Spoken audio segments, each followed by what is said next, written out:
I'm James Tate Cortese. I'm a glassblower.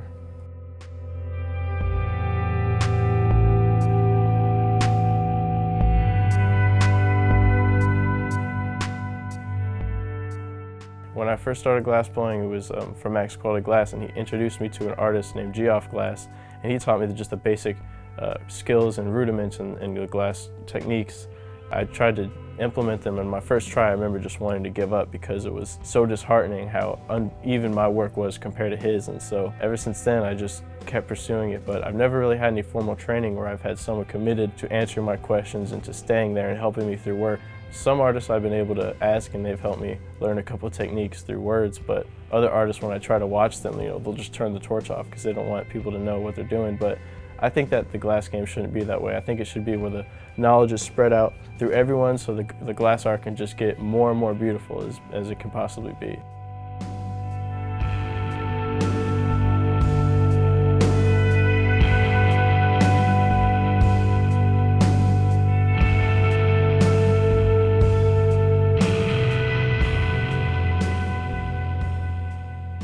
One of the most rewarding feelings in glassblowing is manifesting something from the mind, which is taking something that's completely an idea and putting it to paper, or just thinking of it and bringing it into reality.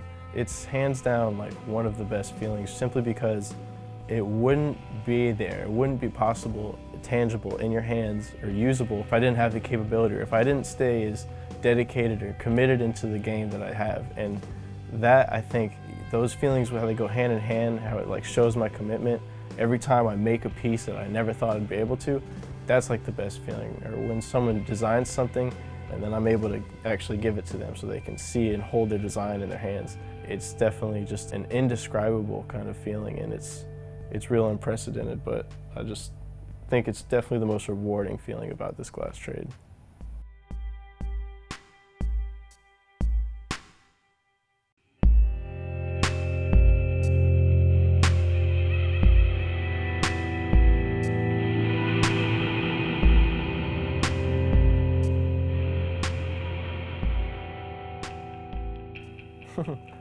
There's a lot of dislikes that I have to it. I mean, for one, I work with glass that cuts and fire that burns, so playing with those two things together can be pretty dangerous. I definitely have, my fair share of scars to show my dedication to it, but other than that, the most disheartening part is, not even when you don't make a sale. I can take rejection, but when the glass cracks, when I'm almost done with it, it's like I've just lost something that I've spent hours and money and investment, my time into.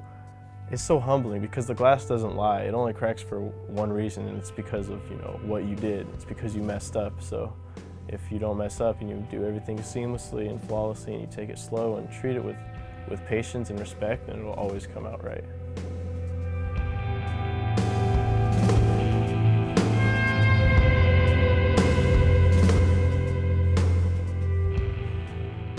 I've noticed in the glass game that a lot of the most beautiful work is done in collaboration. And I just find that I always like to do my very best and put forth the most love into pieces that I'm collaborating with, rather than pieces that I make on my own. Just because someone took the time to put their love and their time into some piece of work that they give to me, then they just take their trust into me, and I could either break it or I could make something beautiful with it, and they trust me with it, and it's just that kind of code of honor that makes me want to put the most love and the most beauty into my collaborations.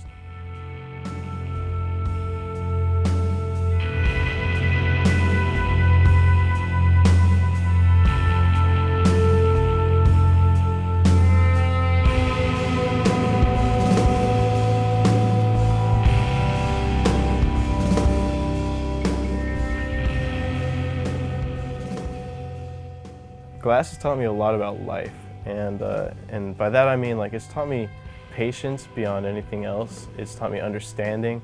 It teaches me patience because I need to be patient. I need to work with it at its pace and not rush it, because you jump the gun, you break the piece. That's what happens every time. And it teaches me understanding, because each color works differently, just like each person works differently. You just have to understand how each color manipulates in the flame. Some of it gets too hot too fast and bubbles up, some of it gets too cool and it'll crack. It teaches you a lot about just life, and I've never really had a different trade or a form of work ever teach me something like that. It's always just been, stock a shelf, make a sandwich, this and that. it's never something that's really showed me values and things that I can relate to humanely and understand. So I just think that that's an unspoken blessing about glassblowing that I've always loved about it.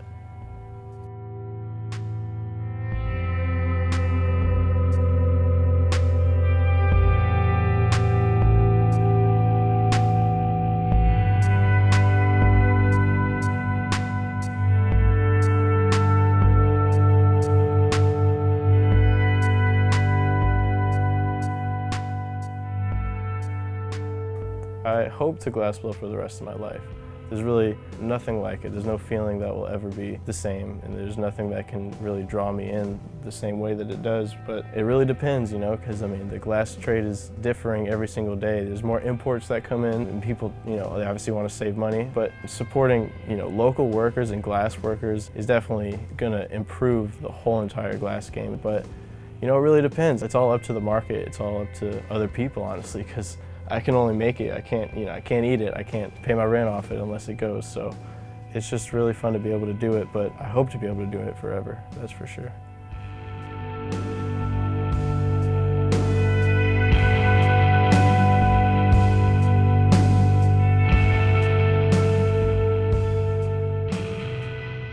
Next, I'm hoping is just going to be more collaborations with other artists, to attend more shows, to go more public demonstrations, and just really try to show people that it's not just for some people. Like, really anyone can do it, anyone can get into it. I really want to spread that around because I feel like if I can do it, anyone can. I just want to go out and show the world that beautiful artwork can be made with the comfort of your house, and you know, you can work with your friends and have fun while you do it.